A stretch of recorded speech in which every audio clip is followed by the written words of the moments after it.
Obviously ভালো different thing, but still কোনো লাভ হয় না। সেকেন্ড ক্লাসেই আমি চোখ খুলে রেখেই ঘুম দেই, ঘোড়ার মতন, মাছের মতন, সরি। তো ভাই, সাজেশন, সলিউশন প্লিজ। এটা সলিউশন। আচ্ছা, এই সবাই একটু মিউট করে রাখো, হ্যাঁ? অনেক কথা আসতেছে। জীবন মন্ডল, আচ্ছা রিফাত, রিফাত তোমার এখান থেকে কোনো নয়েজ আসতেছে না? তো দেখো ভাইয়া, এই প্রথমত হচ্ছে সারাদিন ঘুম ঘুম ভাব আসা, দ্বিতীয়ত অনেক সময় রাত্রে প্রপার টাইমে ঘুম আসে না, এবং তৃতীয়ত পড়াশোনায় মনোযোগ থাকে না, চতুর্থত আহ, প্রথমটার সাথেই মিল থাকে যে খুব টায়ার্ড ফিল করে। এগুলো ক্লাসিক সিমটম অফ তোমার iron deficiency, vitamin D deficiency, বুঝছো?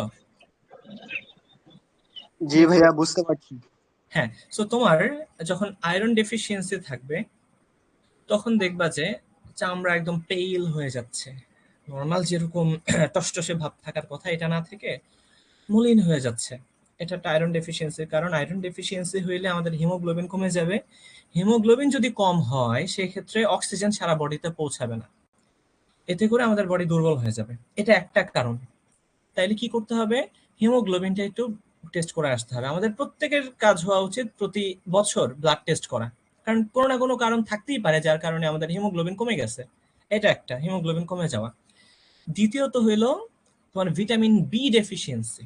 ভিটামিন বি, টোটাল 8টা বি ভিটামিন আছে যারা আমাদের বডিতে যত এনার্জি প্রোডাকশনের কাজ হয়, এরা হচ্ছে এই এনার্জি প্রোডাকশনের কারিগর, বুঝছো?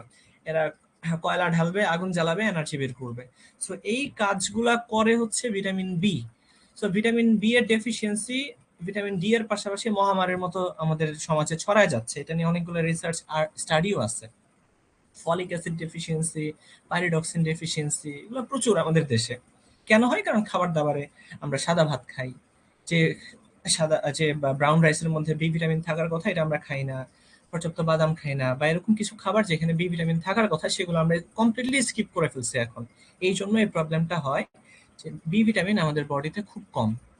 এই জন্য যারা খুব লো, মানে দুর্বল ফিল করো, অবশ্যই ভিটামিন বি সাপ্লিমেন্ট তোমাদের নিতে হবে, টানা 3 মাস নিতে হবে।